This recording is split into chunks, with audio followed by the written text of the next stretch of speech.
واش لا فامي، السلام عليكم. معكم خوكم الحليمي في فيديو جديد. هذا الفيديو سولني عليه واحد السيد واحد السؤال واعر. انا كما كتعرفوا كنعاود لكم على القصه ديال الحريق، منين حرقت، الضراب اللي كنضرب، المعاناه اللي دوزت، الطريقه اللي دزت بها. ولكن نسيت واحد الموضوع مهم، وخاصه كيخص المهاجرين او الحراقه فاش يلاه كيوصلوا لاسبانيا. يعني شنو خاصهم يديروا؟ الا شدوك البوليس شنو غدير؟ يعني واش غيردوك؟ يعني هذا السؤال تطرح عليا، قال لي واش غيردوني واحد السيد، شنو غادي يديروا معايا، واش غادي يطلقوني، شنو هما الاجراءات اللي ندير فاش يلاه نوصل، شنو خاص. يعني هاد الاسئله طرحت عليا والناس ما عارفاش. باغا تريسكي، نعم، ولكن فاش كتوصل تماك شنو خاصك دير؟ داكشي علاش جيت اخويا غادي نعاود لك شنو خاصك دير وباش ما تضيعش الوقت، وشنو غيديروا معاك الا شدوك في حاله الا جيتي حارق في فلوكه ولا شيء من هذا القبيل. يعني وشنو هما، يعني كاينين جمعيات الاجراءات غادي يديروهم معاك. هادشي كامل غادي نعاود لك من الاول حتى الاخر باش ما تبقاش ما فاهم والو، كما كنقولوا بالدارجه ديالنا بوجاتي. متفقين؟ داكشي علاش تكون عارف منين غادي تدوز منين غادي تخرج، يعني الاجراءات كامله من الاول حتى الاخر. وتحياتي لاي واحد تيدير ديك لايك وكومونتير واشتراك في القناه. على ايا ما تبخلوش علينا بهذا الشيء، راه مهم الاخوان. على ايا نبداو على بركه الله. اخواني اخواتي، انت يلاه جيتي مثلا فلوك شدوك البوليس، متفقين؟ يعني اول حاجه غادي يدخلوك لواحد المخفر، غيبغيو السميه والكنيه ديالك، غادي يبصموك. يعني هادشي كامل ما تخافش منه، عادي، لانك انت في واحد البلاد ما مبصم، ما عارفينك شكون انت، ما والو. كياخذوا لك الصور ديالك وداكشي، وحاول تعطيهم داكشي صحيح، السميه والكنيه صحيحه، متفقين؟ وحاول ما تهزوش الباسبور. انا جايكم بوحده نقول لكم الاجراءات كامل اللي خاصكم ديروا. علاش قلت لكم السميه ما تعطيهاش لهم غلطه؟ لان لا عطيتيهم لهم غلطه وبالبصمه ديالك، نهار بغيت تقاد الوراق تلقى معاناه. تقول لي علاش؟ غادي نشرح لك. انت كتبصم كطلع لهم خالد، لينا افترض انت ماشي خالد، انت محمد. نهار بغي الوراق يقول لك جيب لنا حسن السيره، وحسن السيره في المغرب فيها محمد، الباسبور ديالك فيه محمد وانت مبصم بخالد.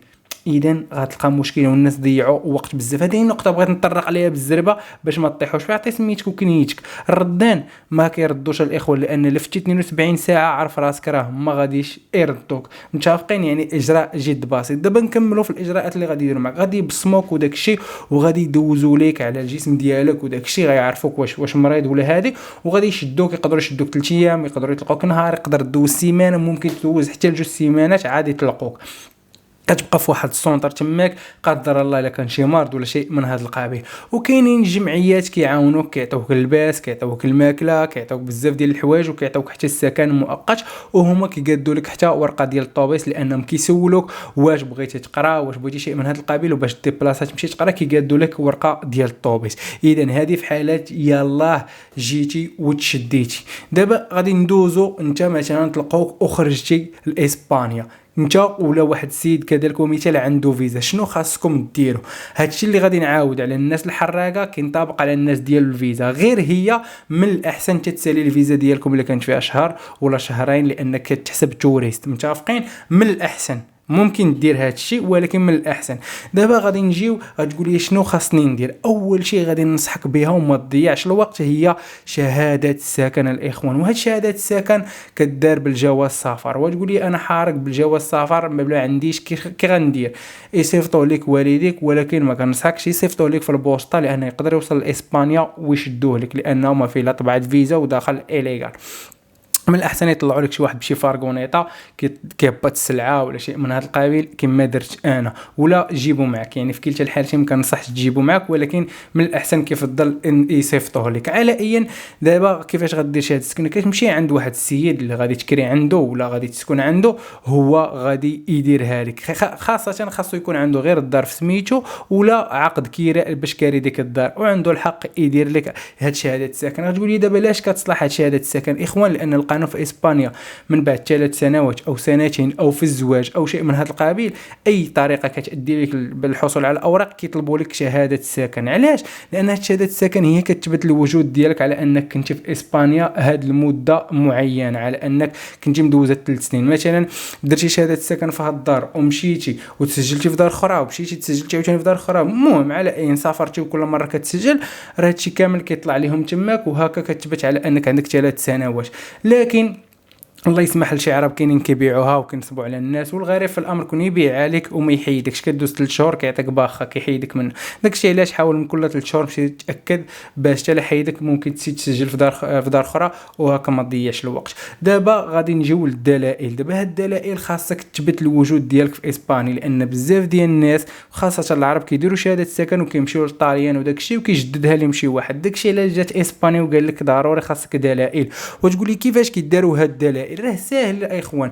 اول شيء ما كدير شهاده سكن كدوز على 3 اشهر عندك الحق دير الطبيب ديالك، وهذاك الطبيب فاش كديرو كيعطيوك واحد لاكارت طبيه كدوز بها فابور غير هي وجواز السفر. تقول لي حتى هي كيفاش كدير؟ ساهله اخويا.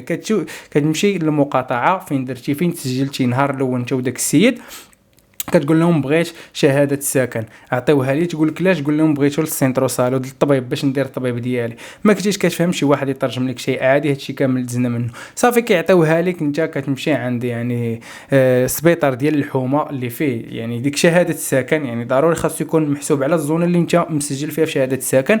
كتدخل عندهم كتقول لهم بغيت ندير الطبيب ديالي، كيعطيوك موعد كتجي يعني الغد ليه ولا بعدو، كتدخل كيديروا لك الطبيب ديالك وصافي. تقول لك صافي سير من هنا واحد السيمانه غادي تخرج لك ورقه ديال الطبيب، ولا شهر ولا يومين ولا 3 ايام على حسب المنطقه. وهذيك الورقه اللي كيعطيوك حتى هي دليل كتثبت على ان راك باقي في اسبانيا، وممكن تدوز بها فابور في المستعجلات في الطبيب في شيء من هذا القبيل. هذيك يعني ورقه طبيه ديالك تبقى تهزها معاك هي والباسبور. دابا غادي تقول لي كيفاش نبدا نجمع الدلائل؟ ها انت قلتي لنا دابا ورقه ديال الطبيب، اذا انت كل 2 سيمانات 3 كاع الماكسيموم شهر سير عند الطبيب وقول له راه دارني راسي، وكيعطيوك شي ورقه ولا شي كينه ديال الراس وراه كيكتب فيها السميه والكنيه ديالك، وخاصه ورقه طبيه يعني شهاده طبيه موثوقه ومجهده حتى هي كتزيد تخبيها. مشيتي كنتي كتقرا اللغه في ديك الجمعيه اللي قلت لكم ديال الصليب الاحمر اللي هي كروز الروخه، في الاخر العام كيعطيوك واحد الدبلوم ما كدوز لا امتحانات لا والو، فهمتيني؟ كتقرا وكيعطيوه لك حتى هذاك فيه السميه والكنيه ديالك حتى هو كتخبيه. مشيتي تسجلتي في لاصال كذلك وميجي كيعطيوك واحد الريسيبو على انك تسجلتي. هادشي كله كديرو بالباسبور، خاصو يكون عندك وما يكونش وافي، ودير شهاده السكن قبل ما يوفى الباسبور. انا راه كنقول لكم هادشي عن تجربه. المهم هي هذيك كتمشي تسجل في شي مكتبه ديال القرايه من الناس كيبغيو يقراو كتب وداك الشيء، ولا كيبغيو يخدموا بيسي في شي مكتبه حتى هي كذلك. ومثال اي ورقه فيها السميه والكنيه ديالك، وخاصه تكون اداريه او شي جمعيه او شي وثيقه طبيه مزيانه. اذا دابا فاش كتجمع هادو يعني كتعزز من القبول ديالك، باش حتى مشيتي دفعتي لمكتب الهجره ما كتبقاش في مشاكل. بدا يحققوا معاك داك الشيء، كيقول هاد السيد راه الوثائق ديالو شوف في العام على الاقل جمع 10 حتى ل 15 20 علاش قدرتي من دليل متفقين. شي ورقه فيها السميه والكنيه ديالك من الاحسن. غتجي تقول لي الناس يعني اللي كتصيفط الفلوس ما كنصحش بها لانك انت حراق وخاصك تخلص ضرائب وخاصك الايفا والار بي اف وبزاف ديال الحوايج تابعينك، وانت يقولك ملي كتجيب هاد الفلوس وانت حراق وعاد كتصيفط لوالديك كيعقدوا الامر. وبزاف ديال الناس تيقولوا هاد النصائح، انا كنقول لك لا عن تجربه. وزائد كيقول لك شي فاكتوره مشيتي تقديتي مثلا ميركادونا بحال الشكل ديال المرجان في المغرب اسواق السلام، هذيك ما نافعاش. شي حاجه لك بحال شي دبلوم شي لاصال شي من هذا القبيل راني شرحتهم لكم، هادو هما الوثائق اللي مزيانين. ودابا غادي تقول لي شنو بقى لينا اذا من بعد ما كدوز عامين؟ لان كاين الرايغو بارا لا فورماسيون عندك الحق في عامين، او كاين الرايغو سوسيال عندك الحق في 3 سنوات. ممكن تمشي تدفع يعني، وخاصه خاصك غير عقد عمل. لكن عقد عمل حتى هما داخلين فيه العرب والناس وكيبيعوا ويشريوا. ومهم بلا ما ندخلوا في التعقيدات ممكن تمشي عند الصبليوني وهو يعطي لك تهضر معاه تخدم معاه تعاون، لان هذاك اللي كيبيع لك عقد عمل عنده غير معارف وكيعرف الصبليون. داكشي علاش انت تعرف على الصبليون وتتعلم اللغه الاسبانيه.